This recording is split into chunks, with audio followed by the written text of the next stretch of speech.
እንኳን ደህና መጣ። እንኳን ደህና ቆያችሁ። እንግዲህ በሙዚቃው በቲክቶክም በሁሉም ዘርፍ አለበት። አዎ ለገብ ኪነ ጥበብ ሰው ነው።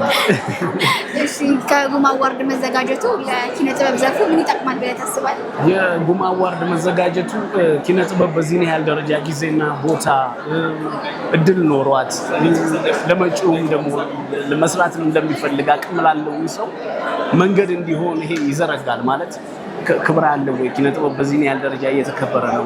ፊልም ኢንዱስትሪው በዚህ ያህል ደረጃ እንደ ሀገር ጊዜና ቦታ ተሰጥቶታል የሚለውን ያሳያልና ለሚሰሩ ወደፊትም ለምንሰራም ለምንመጣም ወደፊትም ጥሩ መንገድ ነው፣ ጥሩ ማሳያ ነው ብዬ አምናለሁ።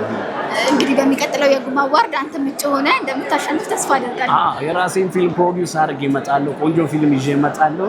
በራሴ ፊልም እንግዲህ ጉማ ላይ አሸናፊ እንደምሆን እርግጠኛ ነኝ። እሺ የዘንድሮን የጉማ አዋርድ ማን የሚያሸንፍ ይመስላል? ብዙ የሰሩ ጀግና አክተሮች አሉ፣ በሴቶችም በወንዶችም ዘርፍ ታዳጊም ላይ ያሉ እንደገና ደግሞ ካሚንግ አፖችም አሉ አይደል? እንግዲህ እየሰራ የሚገባው ደግሞ እንዲያሸንፍ ምኞቴ ነው።